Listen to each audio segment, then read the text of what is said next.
The night sky over the Pacific Ocean was unusually calm, dotted with stars that shimmered like scattered diamonds. It was a quiet evening for the crew aboard the research vessel Oceanus, until something extraordinary shattered the stillness. A streak of fire tore through the atmosphere, trailing smoke and debris as it hurtled toward Earth. The object, a massive, glowing craft, skimmed dangerously close to the water before crashing into the ocean with a deafening boom. Waves surged outward in all directions, rocking nearby ships and sending shockwaves rippling across the surface. News of the mysterious crash spread quickly. Governments scrambled to respond, dispatching military units, scientists, and recovery teams to investigate. Among them was Dr. Elena Marquez, a brilliant astrophysicist known for her work on extraterrestrial phenomena. Her heart raced as she boarded a helicopter bound for the crash site. She had spent years studying the possibility of alien life, but nothing could have prepared her for what she was about to witness. When Elena arrived, the scene was chaotic. The alien vessel lay partially submerged, its sleek silver hull gleaming faintly under the floodlights. Strange symbols etched into its surface pulsed with an eerie blue light, as if alive. Around it, divers worked tirelessly to recover any survivors. Hours passed before they found the first one, a fragile being with translucent skin and delicate limbs. Its body seemed almost ethereal, veins glowing softly beneath its flesh. More followed, each equally frail and disoriented. Elena approached cautiously, her breath catching in her throat. "Who are you?" she whispered, though she doubted they understood her words. One of the creatures tilted its head, its large, luminous eyes locking onto hers. There was no hostility, only curiosity and exhaustion. Through gestures and sounds, they communicated their name, Valeth. As the rescue operation continued, Elena couldn't shake the feeling that these beings were not invaders but refugees. They carried no weapons, wore tattered clothing, and moved with an air of profound sadness. Fragments of information began to emerge when Elena used advanced translation software to decode their language. The Valeth spoke of a distant galaxy where their homeworld had been destroyed by a coalition of powerful species known as the Galactic Concordance. Their crime? Refusing to participate in wars they believed unjust. "They cast us aside," Kelthra, the apparent leader of the group, managed to convey through fragmented sentences. His voice, soft yet resonant, conveyed both pain and defiance. "We sought sanctuary." Word of the Valeth's plight reached global leaders, sparking heated debates. Some argued that helping the aliens would provoke retaliation from the Concordance, while others saw an opportunity to learn from their advanced technology. Amid the chaos, Elena became their fiercest advocate. She stood before television cameras, pleading with humanity to show compassion. "These beings came to us in desperation," she said firmly. "If we turn them away, what does that say about us?" But not everyone agreed. Militias formed overnight, vowing to drive the Valeth off Earth. Others demanded answers. What secrets did the aliens bring? What dangers lurked behind their gentle demeanor? For now, the Valeth remained under heavy guard, their fate uncertain. As Elena returned to her lab late that night, staring at the data collected from the crash site, she felt a mix of hope and dread. Humanity stood at a crossroads, faced with a choice that could define its future. Would Earth rise to protect the vulnerable, or succumb to fear?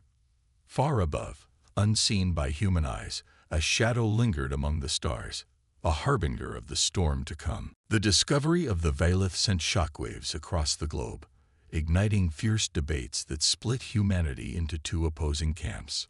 On one side were those who saw the aliens as a threat, a potential danger to Earth's safety and sovereignty. On the other were individuals like Dr. Elena Marquez, who believed the Valeth deserved compassion and protection. The world watched anxiously as governments, scientists, and citizens wrestled with an impossible decision.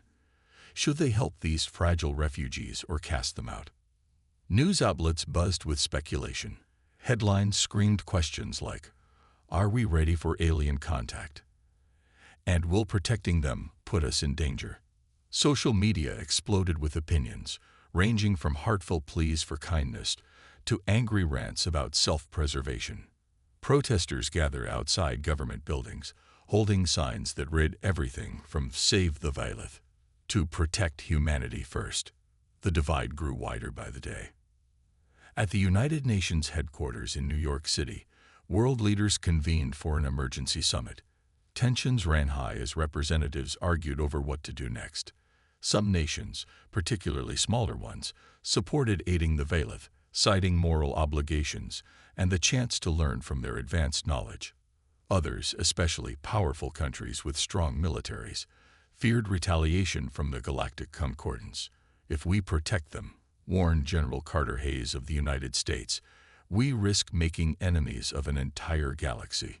Dr. Marquez addressed the assembly, her voice steady despite the weight of the moment. She presented evidence of the Valeth's peaceful nature, fragments of their language, recordings of their interactions, and scans showing no traces of weaponry aboard their damaged ship. "These beings are not warriors," she insisted.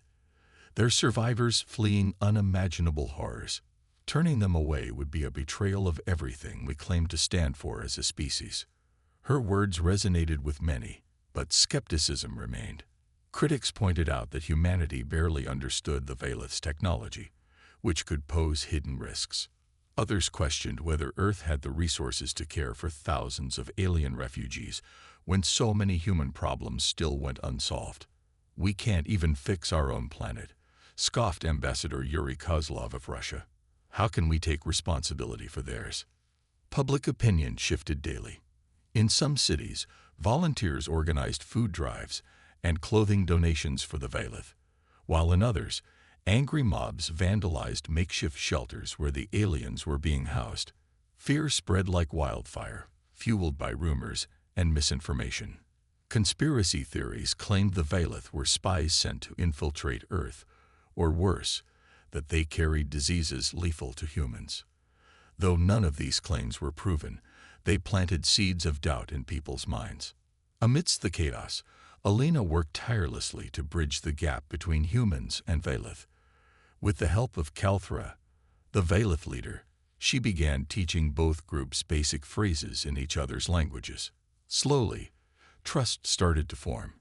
Children played near Valeth encampments, fascinated by their glowing veins and soft voices. Farmers offered fresh produce, while doctors provided medical care.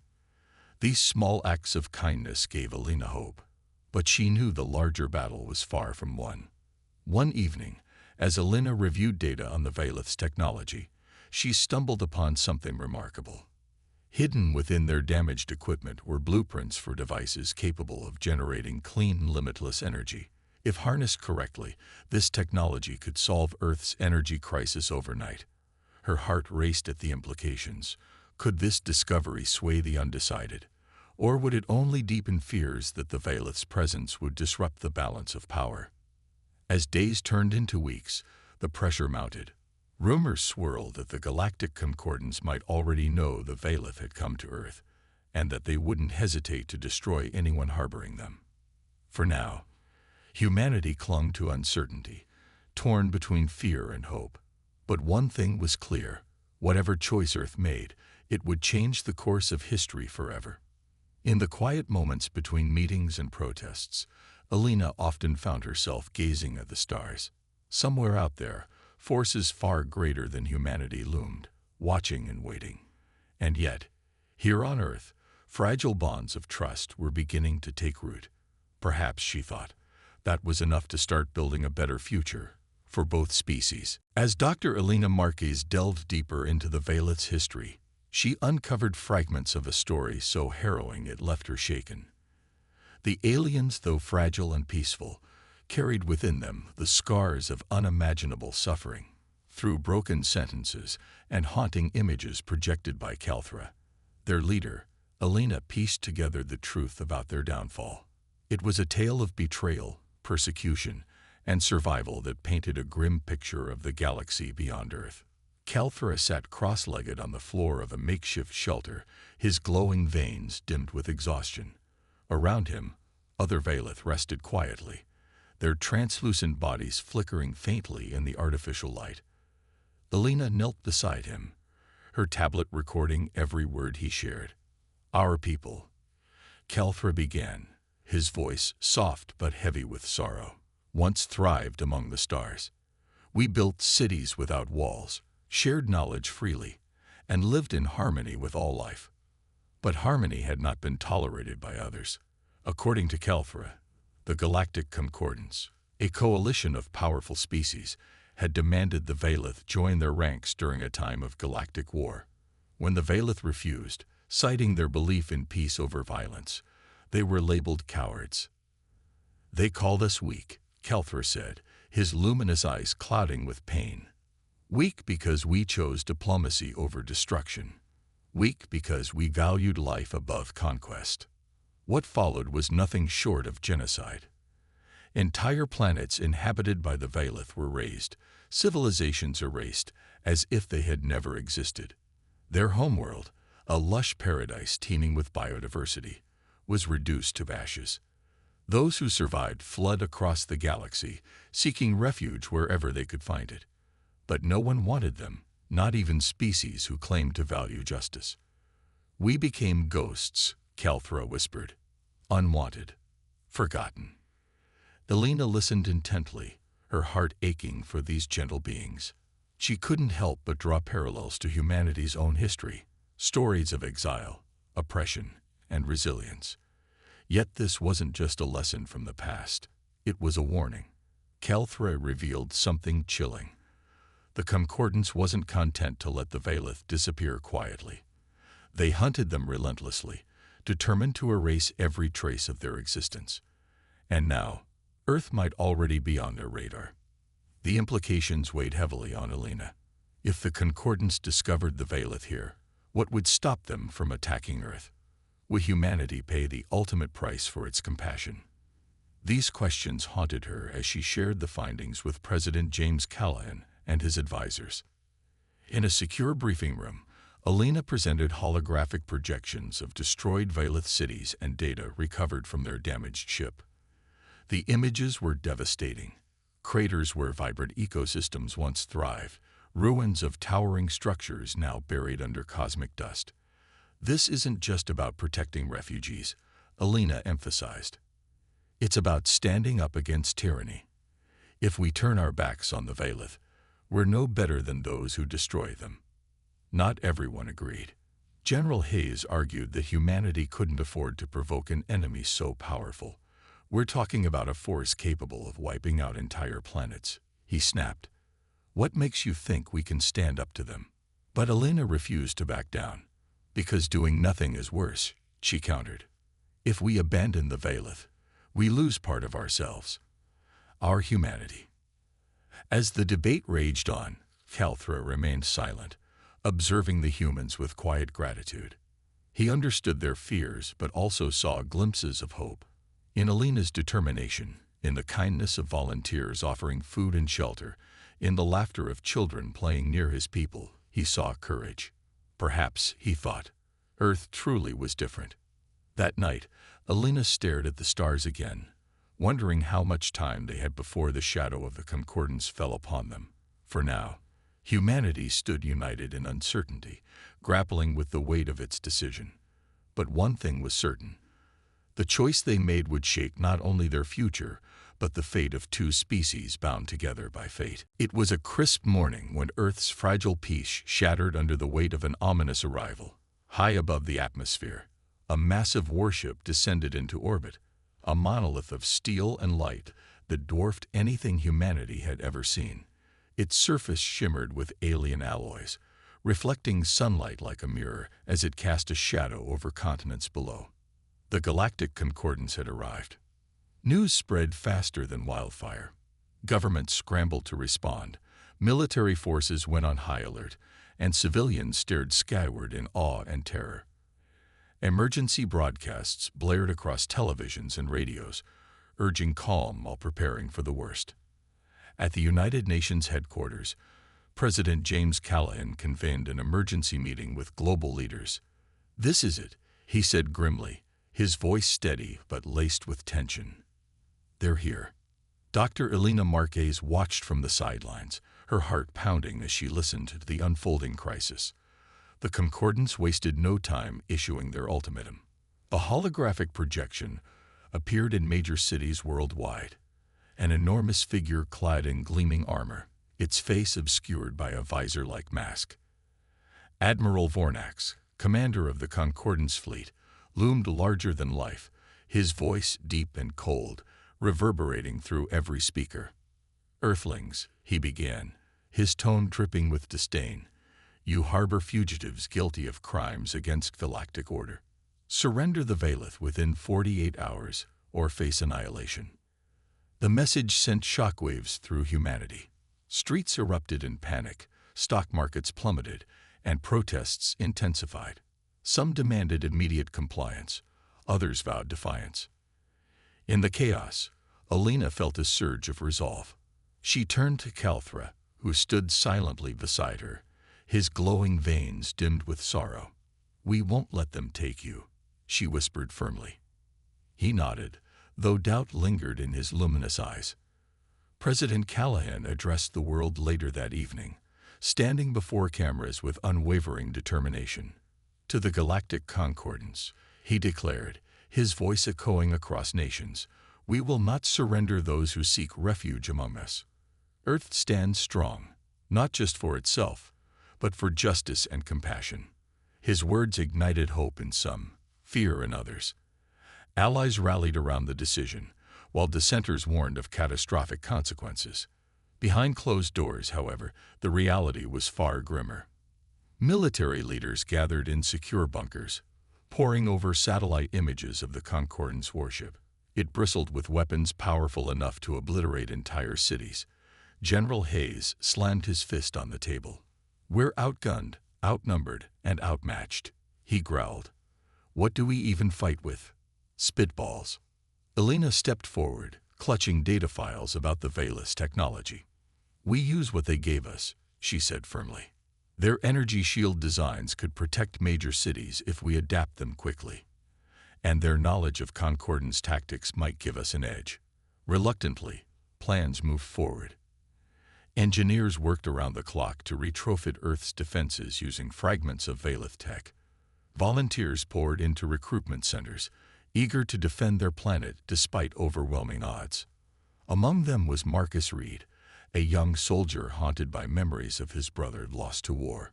For him, this fight wasn't just about survival, it was personal. As preparations intensified, Ambassador Sophia Patel led a desperate diplomatic mission aboard the Concordance flagship. Clad in formal attire, she stepped onto the alien vessel alongside a small team, hoping to negotiate peace. But what awaited them chilled them to the bone. The interior of the ship was vast and sterile, lined with pulsating conduits and dominated by towering Concordance soldiers whose sheer size made humans look insignificant. Admiral Vornax greeted them with icy indifference. "You presume to challenge the Concordance," he sneered. "Your species is irrelevant, a speck of dust in the grand design of galaxies." Despite her fear, Sophia stood tall. "Then why are you here?" she countered. "If we're so insignificant, why waste your time?" Vornax leaned closer, his presence suffocating. "Because weakness cannot be tolerated. You've chosen sides. Now live with the consequences." Back on Earth, news of the failed negotiations reached Elena and Calthra. Time was running out. As the clock ticked toward the deadline, humanity prepared for battle, united by a fragile but unyielding spirit. They didn't know if they could win, but they knew they had to try. For themselves, for the Valeth, and for the future of both species bound together by fate. With the Concordance's ultimatum looming over Earth, humanity and the Valeth found themselves racing against time to prepare for an inevitable confrontation. Dr. Elena Marquez worked tirelessly alongside engineers, scientists, and Valeth leaders like Calthra to unlock the secrets of their advanced technology. The key lay in activating the energy shield, a device capable of protecting entire cities from orbital bombardment. But it required power beyond anything Earth currently possessed. Elena proposed using the planet's largest particle collider, located near Geneva, Switzerland, as a makeshift power source. It was a risky plan, one that could destabilize the collider or even cause catastrophic damage if something went wrong. But with only hours left before the deadline, there was no room for hesitation. "We don't have a choice," she told President Callanan during a late-night briefing. "This is our best shot." Meanwhile, tensions on the ground continued to rise. Rogue militia groups, convinced the Vailith were dooming humanity, launched attacks on refugee camps where the aliens were being housed. Fires raged through makeshift shelters, forcing terrified Vailith to flee into nearby forests. Among them was a young Vailith child named Lirin, her glowing veins dimmed with fear as she stumbled through the chaos. She tripped and fell, crying softly, until strong hands lifted her up. Marcus Reed, the young soldier who had enlisted to defend Earth, stood protectively over Lirin. His face was streaked with soot, his uniform torn, but his determination burned brighter than ever. "You're safe now," he murmured gently, cradling her close. Though they couldn't understand each other's words, their connection transcended language. Lirin clung to him, her tiny frame trembling with relief. That moment solidified Marcus's resolve. He wasn't just fighting for Earth anymore. He was fighting for these fragile beings who had shown nothing but kindness. Back at the particle collector facility, Alina and her team worked around the clock to integrate Vailith tech with human engineering. Kelthra remained by her side, guiding her through complex schematics projected onto walls. Their collaboration was fraught with challenges, miscommunications, technical failures, and moments of sheer frustration. But slowly, progress emerged. By dawn, the first prototype of the energy shield hummed to life, enveloping a small section of the facility in a shimmering dome of light. Cheers erupted among the exhausted team members, though Alina knew this was only the beginning. As news of the shield's activation spread, volunteers poured into cities marked for protection. Citizens helped construct underground shelters, while engineers raced to expand the shield's coverage. In New York City, Los Angeles, Tokyo, and London, massive generators roared to life, channeling energy toward the colliders powering the shields.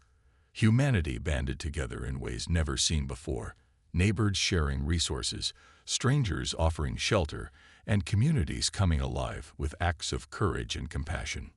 But not everyone welcomed the alliance. Militia leader Victor Grayson led a violent campaign against the Vailith, accusing them of manipulating humanity into a suicidal war. His followers sabotaged supply lines and attacked defense outposts, forcing military units to divert resources to quell internal unrest. Despite the setbacks, Marcus and others like him refused to give up. They patrolled streets alongside Vailith, forming bonds that defied prejudice and fear. By the time the countdown reached its final hours, Earth braced itself for impact. Cities buzzed with activity as civilians sought refuge beneath the newly erected shields. Soldiers manned anti-aircraft guns and repurposed space shuttles, armed with experimental weapons. Even children played their part, handing out water bottles and blankets to evacuees. Kelthra addressed the Vailith gathered in a secure compound, his voice steady despite the gravity of the moment. "For centuries, we have hidden, afraid to fight back," he said softly. "But today, we stand alongside those who chose to protect us. Today, we reclaim our dignity." As the sun dipped below the horizon, casting long shadows over Earth, the Concordance fleet moved into position. The battle was imminent, and humanity faced its greatest test yet. Yet amid the fear, hope flickered like a flame. Hope born from unity, resilience, and the belief that standing together could overcome even the most overwhelming odds. The Concordance fleet retreated into the void, its massive warships disappearing one by one until only silence remained in the skies above Earth. The planet lay battered and scarred, its cities reduced to rubble, its people weary but alive. Yet amidst the devastation, a profound sense of triumph lingered, a testament to humanity's resilience and the unyielding bond forged between humans and Vailith. In the aftermath of the battle, Survivors emerged from underground shelters, blinking against the sunlight that filtered through the haze of smoke and ash. Families reunited, embracing tightly as tears streamed down their faces. Soldiers who had fought tirelessly sank to their knees, overwhelmed by the weight of what they had endured and achieved. In Los Angeles, Marcus Reed stood atop a crumbling building overlooking the city, his body bruised but his spirit unbroken. Beside him, Lyrin, the young Valeth child he had saved, gazed at the horizon with wide, glowing eyes. "We did it," Marcus whispered, his voice cracking with emotion. "We held them off." Dr. Elena Marquez walked through the ruins of her lab, surveying the damage with a mix of sadness and pride. The particle collider had been pushed beyond its limits, its components fried and sparking, but it had served its purpose. Calthra approached her, his translucent frame shimmering faintly in the morning light. "You saved us," he said softly, his luminous eyes filled with gratitude. Elena shook her head. "No, Calthra. We saved each other." Together, they turned their attention to rebuilding, not just the physical structures destroyed in the war, but also the trust and unity that had carried them through. Across the globe, volunteers worked side by side with Valeth, clearing debris, tending to the wounded, and planting seeds for new beginnings. Farmers shared crops, engineers rebuilt power grids, and children laughed again, playing games that bridged both species. Slowly, life began to return to Earth, stronger and more vibrant than before. But the victory came with a warning. As the last of the Concordant ships vanished into the stars, Admiral Vornax's final transmission echoed in humanity's ears. "You have made yourselves enemies of the galaxy." Though the words sent shivers down spines, they also steeled resolve. President James Callahan addressed the world once more, standing before cameras with bandages still wrapped around his arm. "Let this be clear," he declared, his voice steady and resolute. "We will not bow to fear or hatred. Earth stands strong, for justice, for peace, and for every being who seeks refuge among us." Ambassador Sophia Patel, rescued during the retreat thanks to Commander Avatoris's daring extraction mission, returned to Earth with valuable intelligence about the Concordants. Her bravery earned her global admiration, but she remained humble. "This isn't over," she warned during a press conference. "The galaxy is vast, and there are forces far greater than we can imagine. But if we face them together, as humans and Valeth, we'll find a way to endure." Calthra revealed something else during a quiet moment with Elena. The Valeth possessed latent psychic abilities, dormant for centuries due to their pacifist beliefs.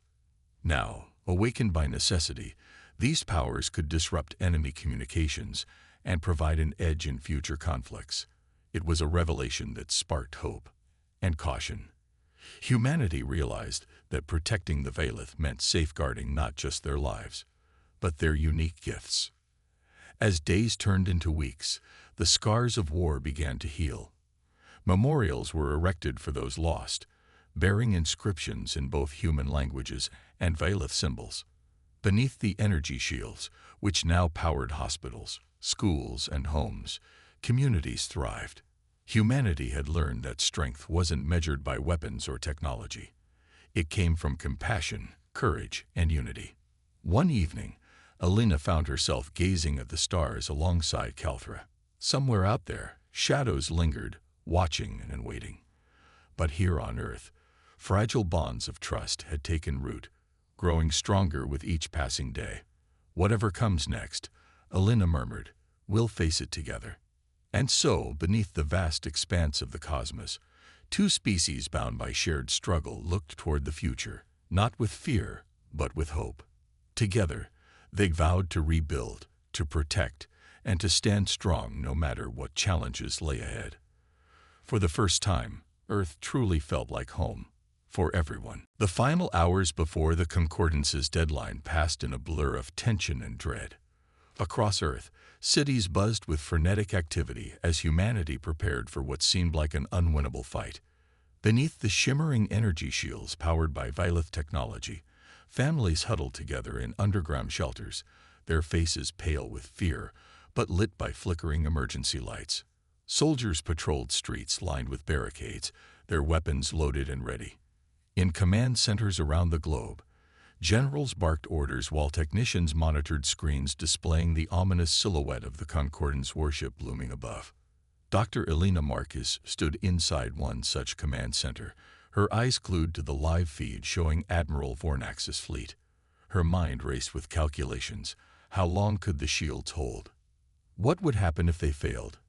She turned to Calthra, who stood quietly beside her, his glowing veins dimmed with apprehension. "Is there anything else we can do?"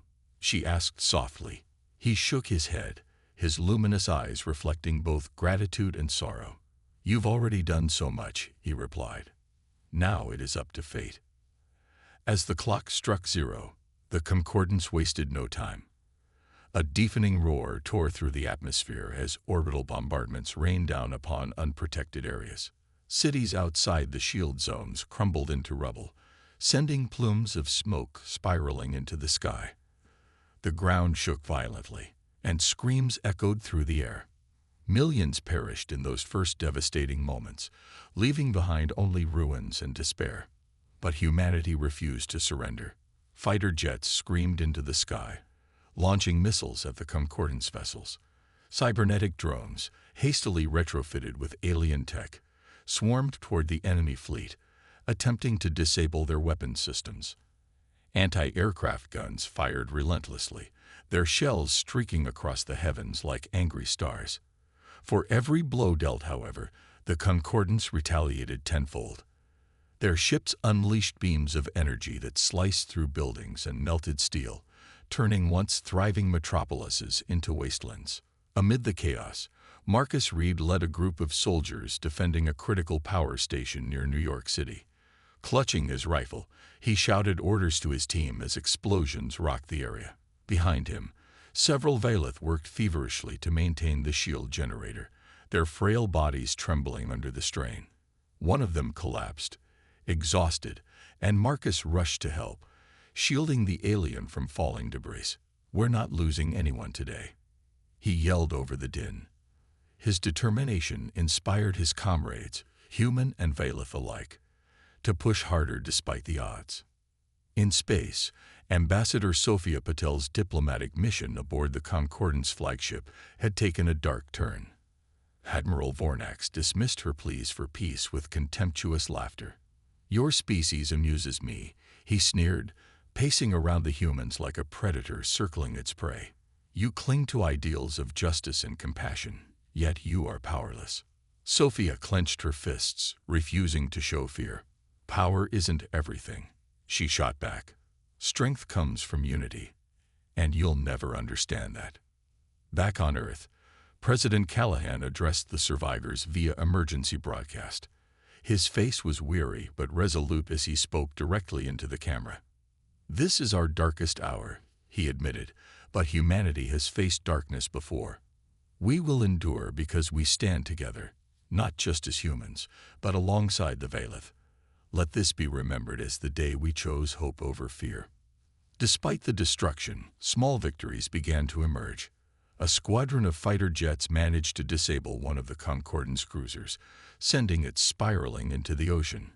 Engineers successfully expanded the energy shield coverage, protecting more civilians. Even amid devastation, acts of bravery shone like beacons, soldiers sacrificing themselves to save others, volunteers risking their lives to evacuate trapped families, and ordinary people finding extraordinary strength. As night fell, the battle raged on. Fires burned across landscapes scarred by war, but beneath the shields, hearts still beat with defiance. Humanity had been pushed to its limits, but it wasn't broken yet. Together with the Valeth, they vowed to keep fighting, for survival, for justice, and for the future of two species bound by shared struggle. The Concordance's assault on Earth was relentless, a storm of fire and destruction that seemed unstoppable. Orbital bombardments flattened entire cities, reducing skyscrapers to rubble and turning streets into rivers of flame. The energy shields protecting key areas held firm for now, but cracks were beginning to show. Sparks flew from overloaded generators, and engineers scrambled to reinforce failing systems. Humanity fought back with everything it had, launching fighter jets, cybernetic drones, and repurposed space shuttles armed with experimental weapons. Yet the sheer scale of the enemy fleet made victory feel like an impossible dream. Amid the chaos, Marcus Reed found himself in the thick of the battle. He led a small unit tasked with defending a critical power station near Los Angeles, one of the last remaining hubs supplying energy to the city's shield. Explosions rocked the area as Concordance ground forces descended, their towering war machines stomping through wreckage like mechanical gods. The air was thick with smoke and screams, but Marcus didn't falter. His voice cut through the noise as he shouted orders to his team. Hold the line. Protect the generator at all costs. Beside him, a group of Vaylith worked tirelessly to stabilize the shield's core. Their fragile bodies trembled under the strain, yet they refused to give up. One of them, a young healer named Syra, reached out to touch Marcus's arm, her glowing veins dimming faintly. Though she couldn't speak his language, her eyes conveyed gratitude and resolve. Together, human and alien stood side by side, united against an overwhelming foe. Dr. Elena Marquez coordinated efforts from a nearby command center, her hands flying over holographic displays as she monitored the shield's status. Sweat dripped down her face, and exhaustion gnawed at her, but she pushed forward. Kelferus stood beside her, his presence calm but resolute. "We must hold on," he said softly, though his voice carried a weight of urgency. "Every moment we survive brings us closer to finding a way to stop them." In orbit, Ambassador Sophia Patel faced her own battle aboard the Concordance flagship. Admiral Vornax had grown impatient with her attempts at negotiation, dismissing her arguments with cold indifference. When she tried to appeal to his sense of honor, he laughed, a harsh, metallic sound that sent shivers down her spine. "Honor is for the strong," he sneered. "You are weak, just like the Vaylith. Your resistance means nothing." But Sophia wasn't deterred. She used every ounce of diplomacy she possessed, searching for cracks in the Concordance's armor. Slowly, she began piecing together fragments of information about their technology and weaknesses, hoping to relay them back to Earth. Every second counted, and she knew failure wasn't an option. Back on the front lines, Marcus made a decision that would change everything. Spotting a group of civilians trapped in a collapsing building, he ordered his team to cover him while he ran toward the danger zone.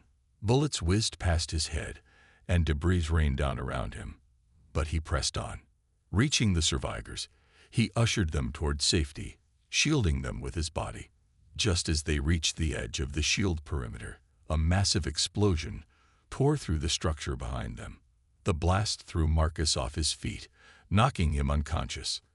When he awoke hours later in a makeshift medical tent, Lyran, the Vaylith child he'd saved earlier, was sitting beside him, her tiny hand resting on his chest. Her glowing veins pulsed softly, and when she saw him stir, she let out a soft hum of relief. Marcus smiled weakly, realizing how much these beings meant to him. They weren't just refugees, they were family now. As dawn broke over the battered planet, humanity clung to hope despite the devastation. Cities lay in ruins, and countless lives had been lost, but the spirit of resistance burned brighter than ever. Beneath the shields, people rallied together, sharing food, tending to the wounded, and vowing to fight another day.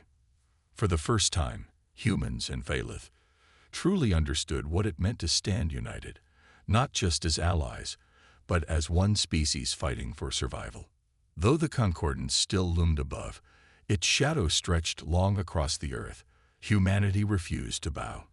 The battle was far from over, but each act of courage, no matter how small, proved that even the weakest could stand strong when united.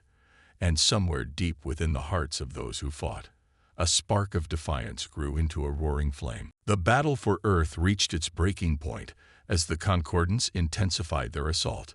The energy shields protecting major cities flickered under relentless bombardment, and generators groaned under the strain. In Los Angeles, where Marcus Reed had fought so fiercely to defend the power station, Engineers warned that the shield would collapse within hours if reinforcements didn't arrive. Across the globe, similar warnings echoed. Humanity's defenses were crumbling, and time was running out. Dr. Elena Marquez knew they needed a miracle. Inside her makeshift lab at the particle collector facility, she worked feverishly alongside Calthra and a team of scientists. Fragments of Valith technology lay scattered across tables, glowing faintly with otherworldly light.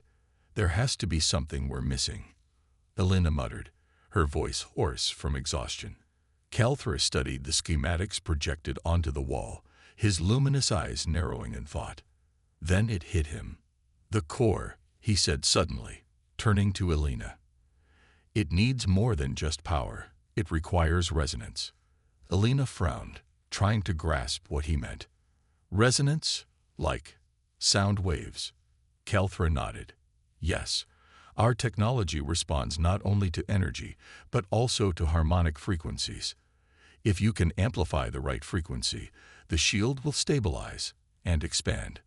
It was a risky idea, one that required precise calculations and split-second timing. But with no other options left, Elena gave the order to proceed.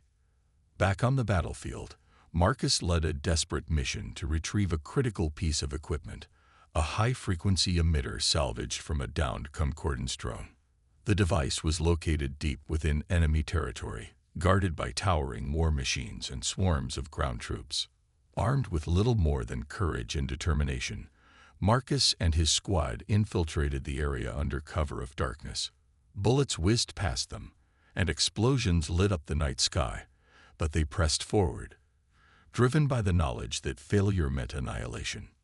Meanwhile, Ambassador Sophia Patel made a daring move aboard the Concordance flagship. Using stolen access codes, she hacked into the ship's systems, downloading vital data about their weapons and vulnerabilities. As alarms blared around her, she transmitted the information back to Earth before being captured by Admiral Vornax himself. "You think this changes anything?" he growled, his armored fist slamming into the console beside her. Sophia met his gaze without flinching. "It gives us hope," she replied. "And hope is something you'll never understand." With the new data in hand, Earth's engineers raced to integrate it into their defense systems. Fighter jets equipped with modified missiles launched coordinated attacks on the Concordance fleet, targeting weak points revealed by Sophia's intel.